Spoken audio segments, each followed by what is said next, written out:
May nagtatanong sa akin, attorney, totoo ba na may malaking rallies daw na gagawin? Yung mga malalaking sekta ng relihiyon? Tatlong sekta ng relihiyon ang tinanong niya. Kingdom of Jesus Christ ni Kibuloy, KOJC, Jesus is Lord, JIL, ni Villanueva, at saka syempre yung Iglesia ni Cristo ng mga Manalo. Ayon sa kanya, yung nagtatanong sa akin, Tony, may balibalita, malaking rallies daw, November 15 to 18. Magsasanib pwersa daw yung tatlo na yan. At ang ano daw niyan, ang panawagan daw niyan, Marcos resign. Marcos resign. Ay kasabay nito, may nakita tayong post ni Attorney Jess Falses tungkol sa di umano'y DDS game plan. Kaya ang tanong ngayon, totoo ba itong mga anti-Marcos, itong sinasabing anti-Marcos DDS game plan di umano? Kasama dito sa sinasabing anti-Marcos DDS game plan, itong mga malalaking rallies daw ng KOJC, JIL at Iglesia ni Cristo. Ito, basahin natin to. Ito yung post ni Jess Falses, ni Attorney Jess Falses. Si Jess Falses, alam ko Lenny supporter to eh. Lenny supporter ito. Maayos ito si Attorney Jess Falses. Ang mga post nito ay binabasa ko rin. Ayan. Ito yung sabi niya ni Attorney Jess Falses. DDS game plan. Magpaputok ng skandal that leads to BBM Kuno between November 3 to 7. Then, massive rally by INC plus JIL plus KOJC around November 15 to 18. The anniversary of FM Seniors Burial at Libingan ng mga Bayani to preempt the November 30 rally. Magpapatalo ba tayo? Yan yung post ni Attorney Jesus Falses. Ang sinasabi ni Attorney Jess Falses, may natutunugan siya. Ang tawag niya, Tweety Bird niya daw eh. Bubuwit. Ayon daw sa kanyang Tweety Bird. mayroon daw pinaplano ang mga DDS, ang tawag niya dito, DDS game plan. Mayroong lalabas na malaking iskandalo na talagang tutumbukin na si BBM. Tutumbukin na si BBM. Ito yung isang malaking iskandalo ang ilalabas ng kampo ng mga Duterte o DDS, mga between o sa pagitan ito ng November 3 to 7.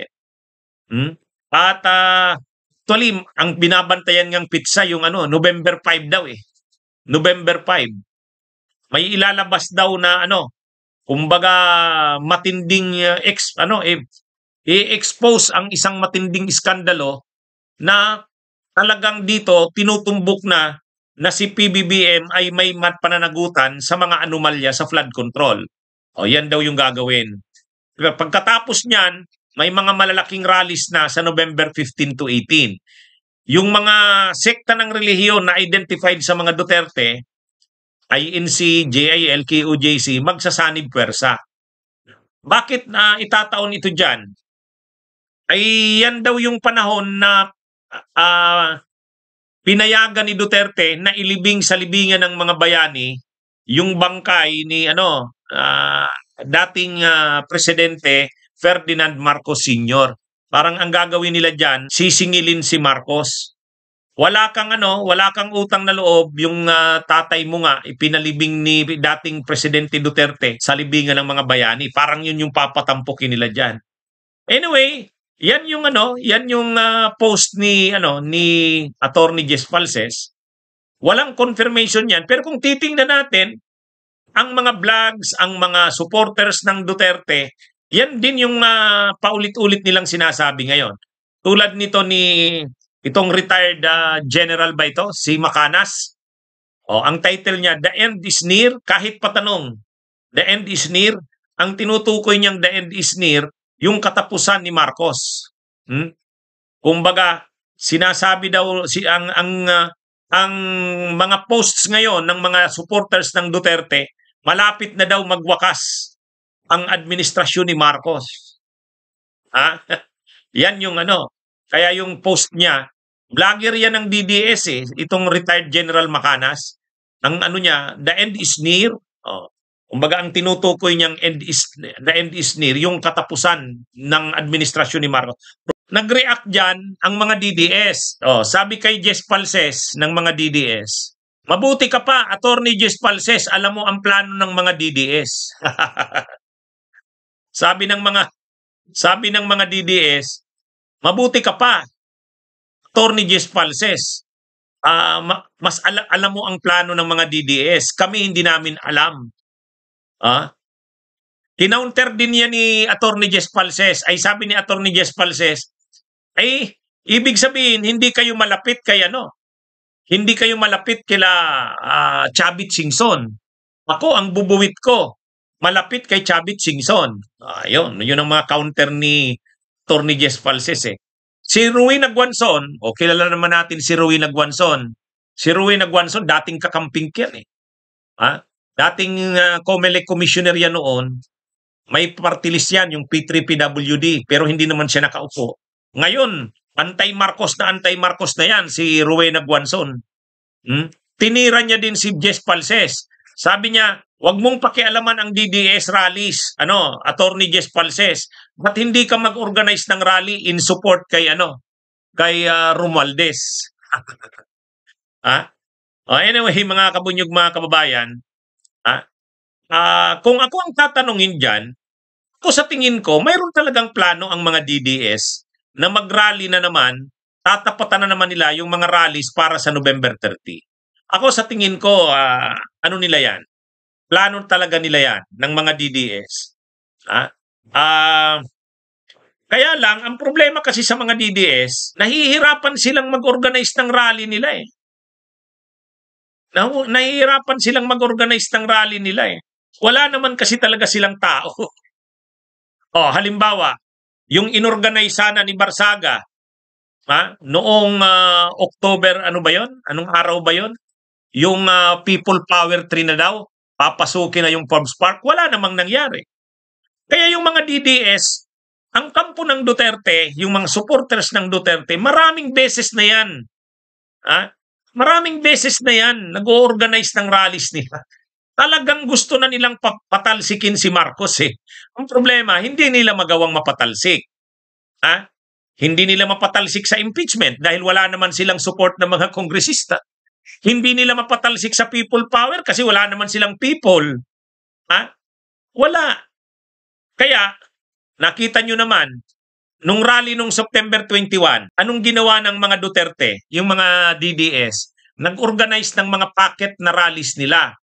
Nag-organize ng rallies nila. Si Eric Celes nandun sa may EDSA Shrine. Sila Greco Belhica saka yung mga retired generals ng DDS nandun sa Gate 4. Yung Maisog naman, sila Topacio nandun sa may sa Liwasang Bonifacio. Wala naman, kukunti lang ang tao. Sinasakayan nila yung rallies na inorganize ng mga leftist doon sa Luneta. Ayun, 100,000 yon. Saka yung inorganize ng simbahan doon sa EDSA People Power Monument nung hapon, 100,000 din yon. Gusto nilang sumabay doon. Gusto nilang sumabay. Hindi naman sila pinapasok. Binubo sila eh. Binu si Philip Salvador, saka si Chavit Singson. Yung grupo ni Eric Celes galing ng EDSA Shrine, sasanib sana doon sa EDSA PPM. Binawalan ng grupo ng mga kasi anti-Duterte yung nandun sa EDSA PPM eh. Kaya wala silang na-organize. Tapos nag-organize si Kiko Barsaga, wala rin, 100 katao. So wala. So ang inaasahan nila ngayon, sige, yung Iglesia ni Cristo na lang, JIL sa KOJC, ang immobilize nila. Ang problema dyan, magpapagamit na ba talaga itong mga Iglesia ni Cristo na to? Itong Jesus is Lord?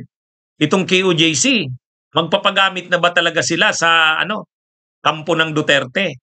Pag nag-rally ang Iglesia ni Cristo, Jesus is Lord, KOJC, lantaran na laban sa gobyerno, maraming negosyo ang Iglesia ni Cristo. Maraming ring negosyo ang Jesus is Lord. Ang KOJC, marami pa rin yung negosyo. Talaga bang ano na, mamarkahan na nila yung sekta nila ng relihiyon bilang anti-Marcos. Medyo mabigat na desisyon yan. Ha? Baka sapuhin nila. Siyempre, ika-counter sila ng gobyerno.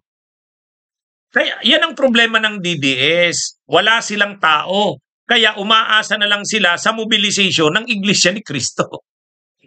Oh, ang problema, siyempre ang Iglesia ni Cristo, mayroon din yang mga interest na pinoprotektahan. Hindi naman yan lalaban ng hayagan laban sa Marcos. Ha? Maliban na lang kung ano na talaga, endgame na talaga, ibig sabihin, pabagsak na talaga yung Marcos, at dyan sila tataya. Pero kung ganito pa lang na nagsisimula pa lang at wala namang maipakitang pwersa, hindi tataya ang ano na yan, ang mga sekta ng relihiyon na yan.